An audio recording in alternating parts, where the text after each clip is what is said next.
first, live, local. This is Fox 12 Now. Hello, everyone. I'm Greg Nibbler. This is Fox 12 Now. As always, thank you for joining us here. And if it is your first time watching, we do appreciate that. Don't forget you can watch all of our segments at kptv.com under the Fox 12 Now tab, or downloading that Fox 12 Oregon app or YouTube.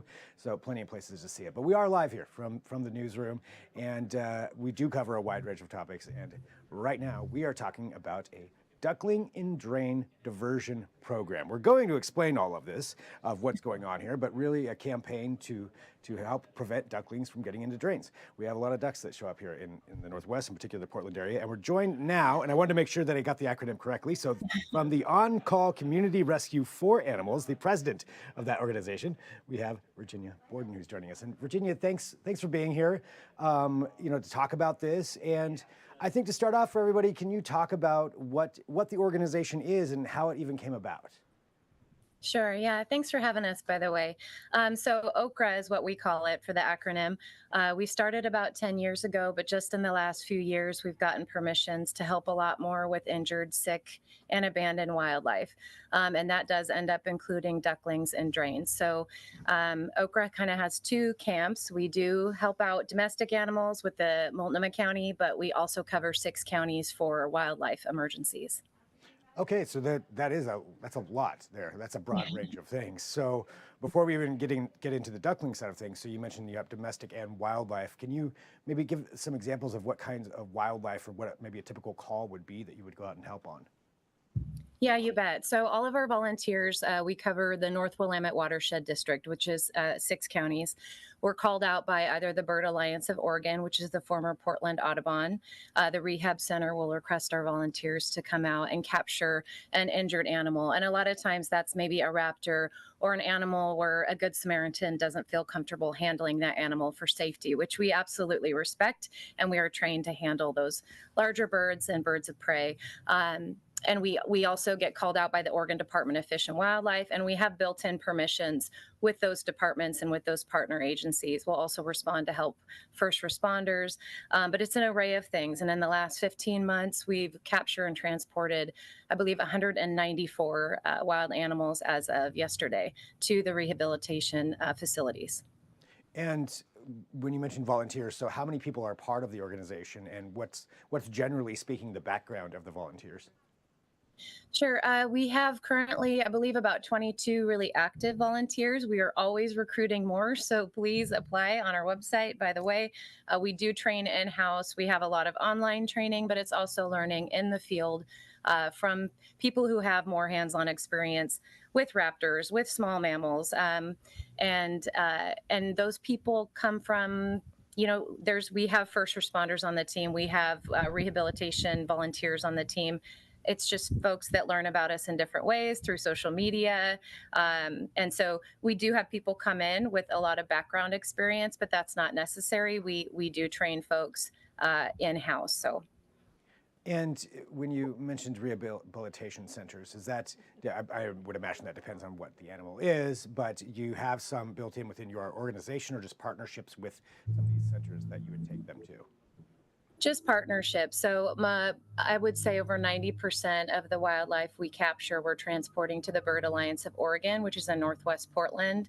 And that's the closest rehabilitator. There is another rehabilitator near Molalla, Colton, Oregon, which is the American Wildlife Foundation, but they mainly do birds of prey. And then we also sometimes are taking animals to the Oregon Department of Fish and Wildlife offices, depending on what it is. We do have restrictions within our letter of agreement with Fish and Wildlife, so we don't get involved or capture large mammals like coyotes or deer, and there are reasons for that. I won't get into it. There's a lot of reasons for a lot of those restrictions and rules, and the ducklings is sort of just coming into us more, and we're getting more and more calls about that, and so we're wanting to get ahead of it a little bit and see if there's anything to do. I will talk about the other organization that I'm a part of, which is the OSTAR team, or the Oregon Humane Society Technical Animal Rescue Team.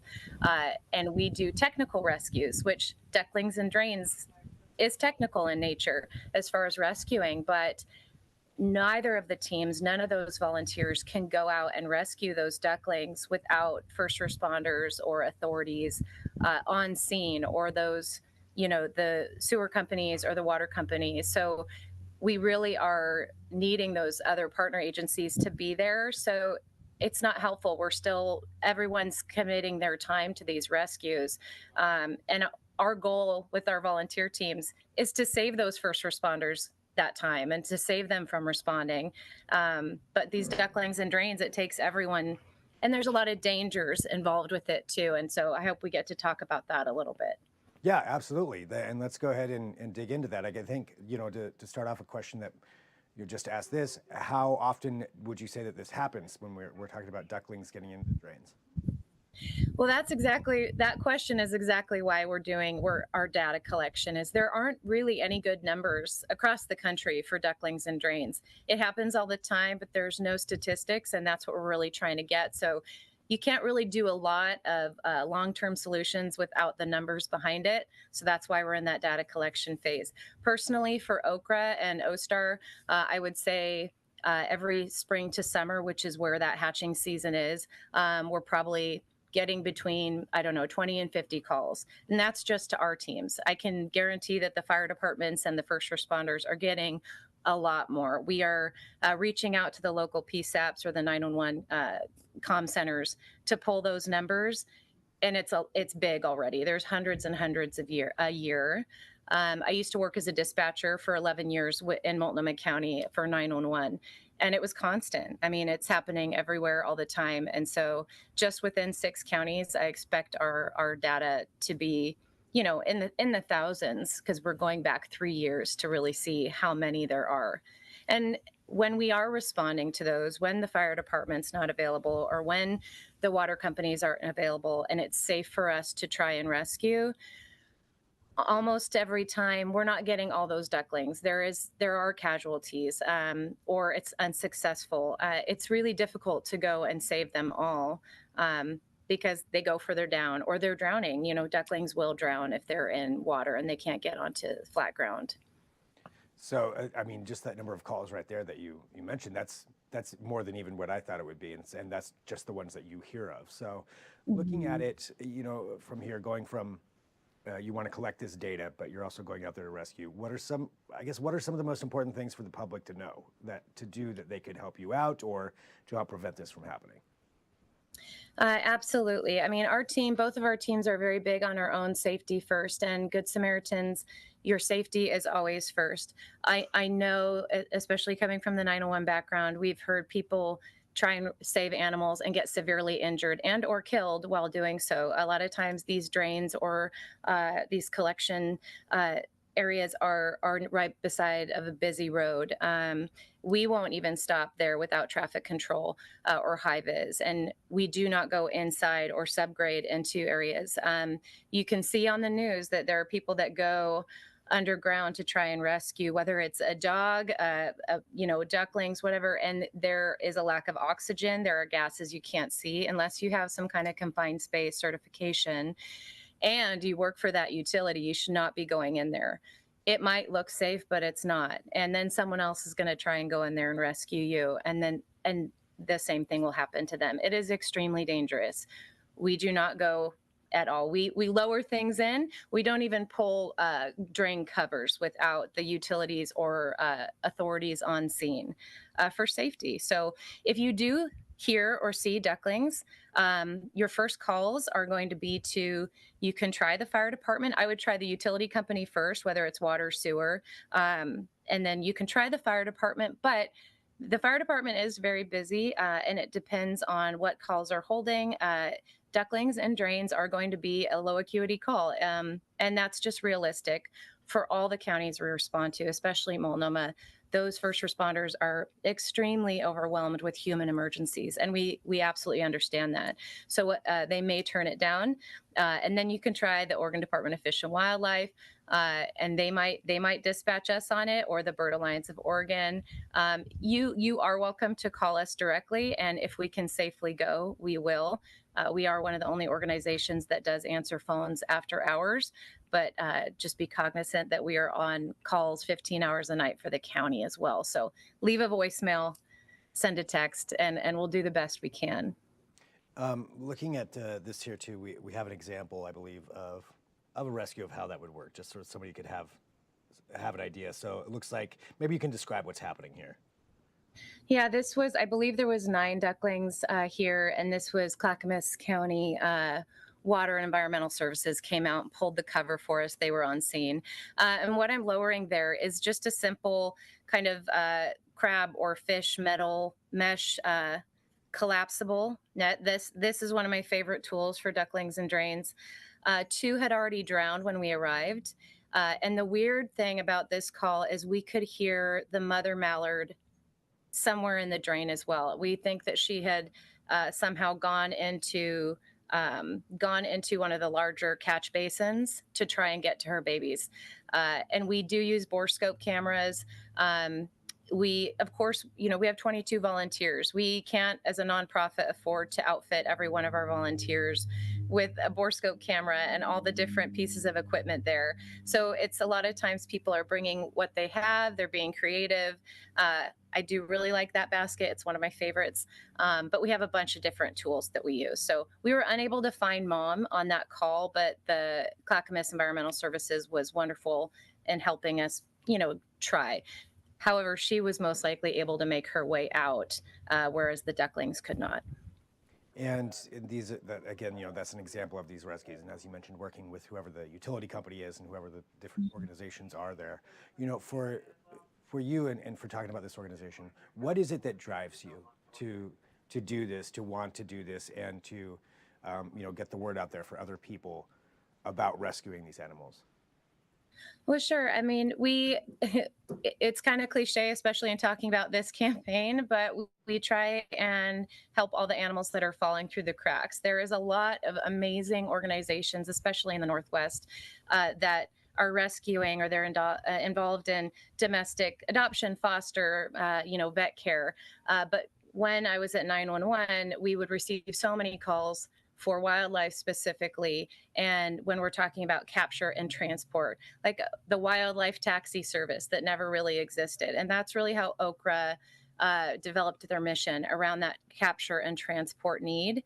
And we know it's needed because we've been really cooking with gas over the last 2 years, and we are busier and busier. We know we're needed all over the state. So I think what's driving all of us, our board, our volunteers, and why we're continuing to get more applicants for volunteering is because everyone's been in the position where they've seen or been with an injured animal and they don't know what to do. And maybe they don't have the means of transportation. Maybe they have to get their kid to school, or there's a reason that they can't get it up to the rehab center. And so we're really going to try and keep doing what we're doing and expand to other watershed districts, as we really know it's a needed service. One quick question I had, is there any kind of preventative measure that could be put into place to help keep this from happening? So that's our long-term goal. And so once we get our numbers down, and that's why Quacksafe, the name, we voted on the name. It's catchy.